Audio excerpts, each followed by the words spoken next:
Welcome students Prince institute. मैं पहले आपको बताया था अगर शॉर्ट हैंड में आपको जल्दी कामयाब होना है तो आपको सिर्फ और सिर्फ लिखना पड़ेगा। हम सर कैलाश चंद्रा की मैगजीन से आपको डिक्टेशन डेली दे रहे हैं। पर्टिकुलर सिर्फ 400 वर्ड ही आपको हम 70, उसके बाद रिपीट 80, फिर रिपीट 100 वर्ड से मिनट दे रहे हैं आपको। पीडीएफ से उसकी ज्वाइनिंग, उसके डिफिकल्ट वर्ड उनको नोट करना है, प्रैक्टिस करनी है। उसके बाद इनको एक्सरसाइज को बार बार लिखना है। अगर आप जल्दी स्पीड बढ़ाना चाहते हैं, जल्दी कामयाब होना चाहते हैं तो आपको मेहनत करनी ही पड़ेगी। जब आप लिखते हैं शॉर्ट हैंड डिक्टेशन लिखते हैं तो आपको इस चीज का भी ध्यान रखना है कि डिक्टेटर चाहे मैं हूं या कोई भी है, वो कोमा पे हल्का सा ब्रेक देगा, फुल स्टॉप पे थोड़ा ज्यादा ब्रेक देगा। आपको नोट करना है। सब आज की डेट में सब मिस्टेक काउंटेबल है, कोमा, फुल स्टॉप एक्सेट्रा। आपको उसकी तरफ ज्यादा फोकस करना है, ज्यादा ध्यान देना है। अंडरस्टूड कोमाज है, कहाँ कोमे आएंगे, आपको विशेष ध्यान करना है और लगातार प्रैक्टिस करनी है। आज मैं आपको दे रहा हूं exercise 400 words, sir Kailash Chandra. Thank you. Welcome Prince institute. Exercise 44, 70 words a minute. Ready? Sir Kailash Chandra. Start. At the very outset, I would like to mention that the idea of introducing a compulsory savings scheme is not a new one and has been under consideration for the past several years. In fact, as early as in 1998-99, the National Development Council had expressed a view in its favor. We are also trying to secure the cooperation of trade unions and employers for its introduction. As a result, however, of the situation created for finding additional resources to meet the growing cost of development and defense, the government came to the conclusion that it was no longer possible to rely on the proceeds of taxation and voluntary savings alone, and that introduction of some element of compulsory savings was unavoidable. The bill before the House is a comprehensive measure and seeks to cover all the major sections of the community who can be expected to have some margin for savings, however small that might be. It cannot be denied that compulsory savings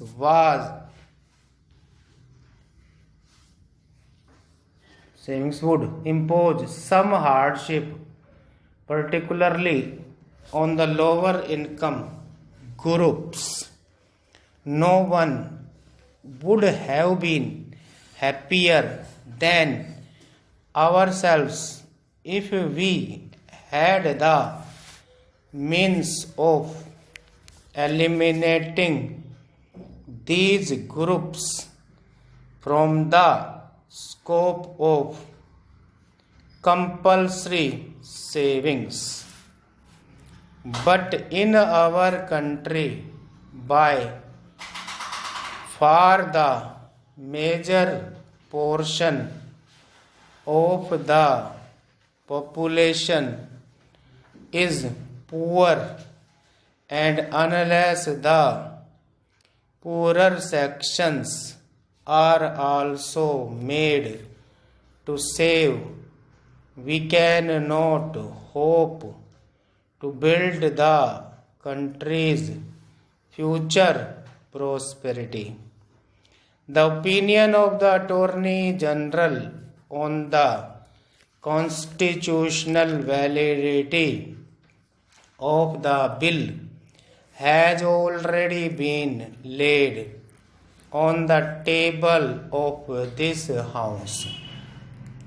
Honorable members may have also seen reports of the discussions in the other House, which have since been circulated to them.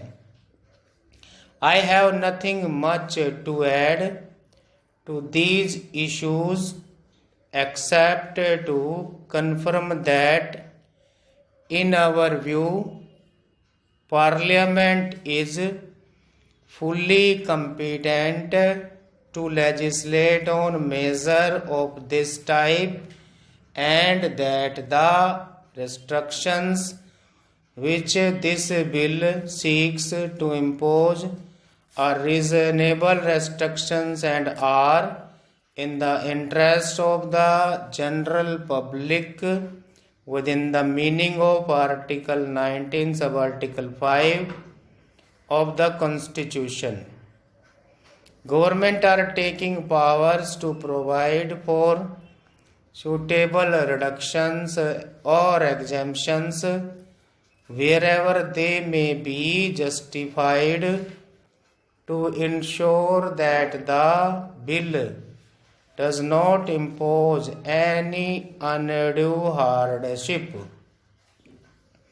The schemes to be drawn up will be laid before Parliament, and honorable members would have full opportunity to suggest whatever modifications that they consider necessary. Stop. Repeat at the rate 100 words a minute after 10 seconds.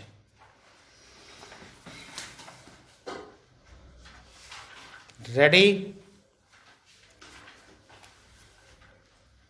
Start. At the very outset, I would like to mention that the idea of introducing a compulsory savings scheme is not a new one and has been under consideration for the past several years.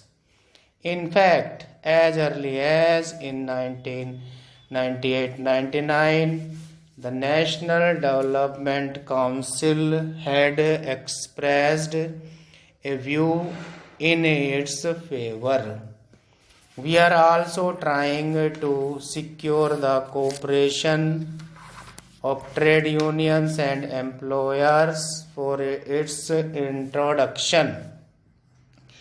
As a result, however, of the situation created by the emergency and the paramount need for finding additional resources to meet the growing cost of development and defense, the government came to the conclusion that it was no longer possible to rely on the proceeds of taxation and voluntary savings alone, and that introduction of some element of compulsory savings was unavoidable.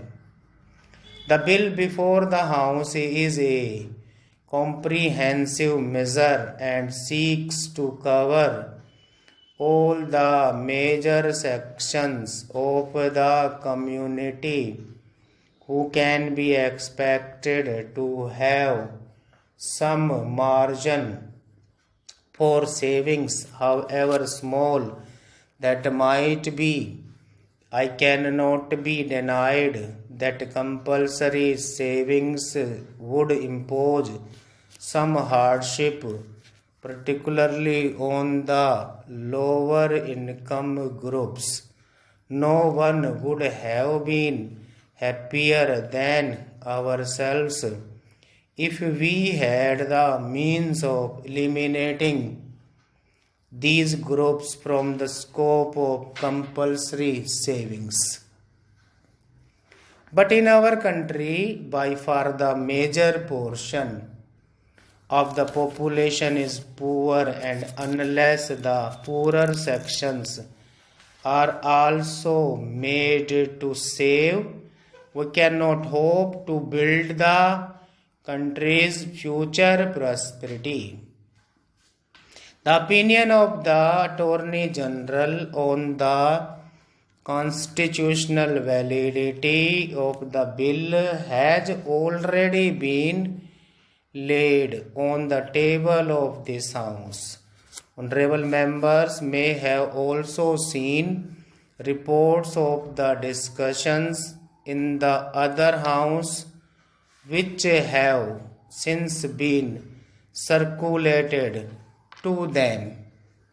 I have nothing much to add to these issues except to confirm that, in our view, Parliament is fully competent to legislate on a measure of this type, and that the restrictions which this bill seeks to impose are reasonable restrictions and are in the interest of the general public within the meaning of Article 19 sub Article 5 of the Constitution.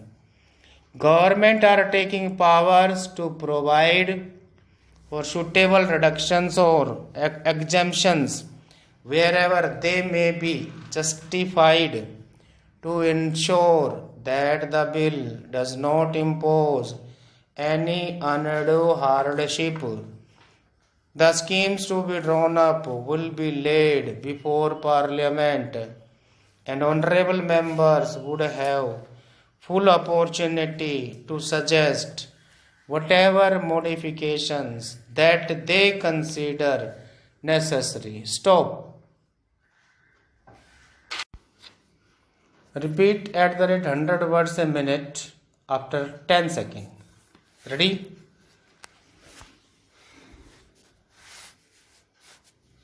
Start. At the very outset, I would like to mention that the idea of introducing a compulsory savings scheme is not a new one and has been under consideration for the past several years.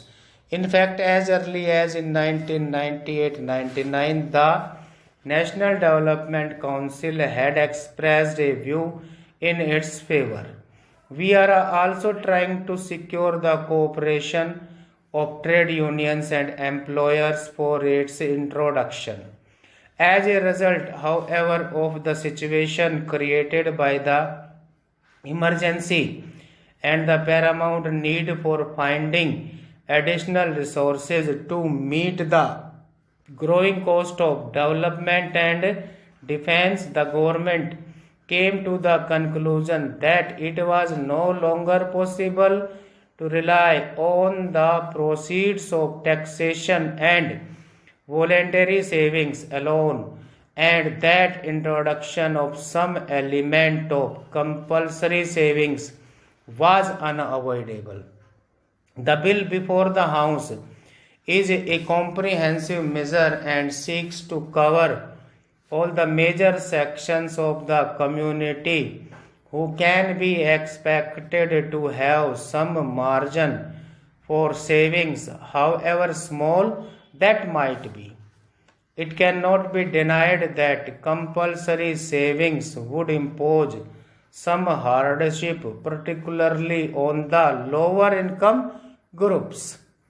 No one would have been happier than ourselves if we had the means of eliminating these groups from the scope of compulsory savings.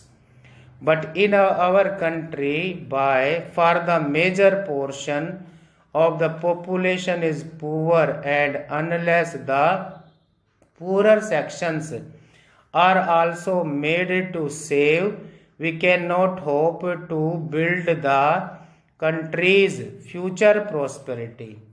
The opinion of the Attorney General on the constitutional validity of the bill has already been laid on the table of this House. Honorable members may have also seen reports of the discussions in the other House which have since been circulated to them.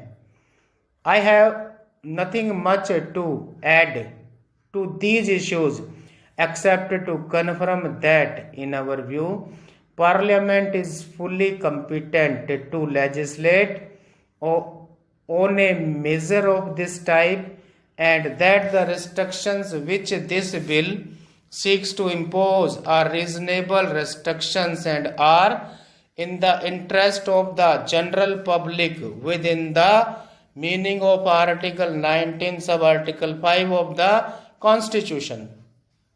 Government are taking powers to provide for suitable reductions or exemptions wherever they may be justified to ensure that the bill does not impose any undue hardship. The schemes to be drawn up will be laid before Parliament, and honorable members would have full opportunity to suggest whatever modifications that they consider necessary. Stop. Thank you.